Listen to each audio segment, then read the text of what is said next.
Hi, நான் ரேகா. நங்கநல்லூர்லேருந்து வரேன். நான் நிறைய சம்பாதிக்கணும்னு நினச்சி ஒரு மைண்ட் செட்லேயே சுற்றிட்டு இருந்தேன். என் ப்ராப்ளம் அப்படி வீட்டில் நிறைய இஷ்யூனால நான் சம்பாதிக்கிறத மட்டும் குறிக்கோளாக வச்சுட்டு ஒரு தடவை ஃபோனை ஸ்க்ரால் பண்ணுறப்ப நான் தப்பாக ஏதோ போய் சேர்ந்துட்டோன்னுட்டு ஸ்க்ரால் பண்ணே இருக்கும் போது இவர் ஆட் வந்தது. பார்த்து நான் மெசேஜ் பண்ணிட்ட பிறகு ஒரு பக்குன்னு ஆயிடுச்சு. ஏன்டா மெசேஜ் பண்ணோன்ட்டு ஏன்டா மெசேஜ் பண்ணோன்ட்டு ஒரு பயம் வந்துச்சு. எங்கேயாவது ரிப்ளை பண்ணுவாங்கன்னு ஒரு பயம் வந்துச்சு. அதுக்கப்புறம் காலே வந்துச்சு. அப்புறம் நான் பேசிட்டு சொல்றேன், அவசரப்பட்டோமோன்னு திருப்பி யோசிச்சேன். ரொம்ப குழப்பமா தான் ஜாயின் பண்ணேன். நம்ம சரியாயிடுமா, நம்ம அவசரப்பட்டோமோ அப்படின்ட்டு. சரி, எப்படி எங்க இருக்கெல்லாம் எனக்கு தெரியாது, ஆனா ஜாயின் பண்ணிட்டேன். பே பண்ணோம். அப்புறம் அவர் பேசின விதம் எனக்கு பிடிச்சது. அவர்கிட்ட எல்லாத்தையும் சொல்லிட்டு அட்வான்ஸ் பே பண்ணிட்டு வர ஆரம்பிச்சிட்டேன். அவர் தனியா 5 பேர் இருந்தோடனே எனக்கு அது இன்னும் பிடிச்சது.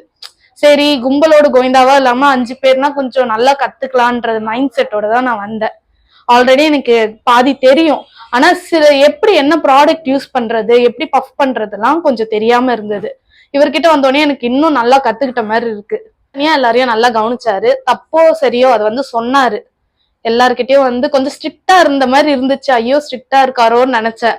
ஆனா நம்ம வேலையை பார்த்துட்டா நம்ம கிட்ட ஏன் ஸ்ட்ரிக்டா இருக்க போறாரு. நான் பாட்டு இது பண்ணிட்டேன். டவுட்ஸ்னா கரெக்டா கிளியர் பண்றாரு. எது வேணாலும் கேட்கலாம் அவர்கிட்ட.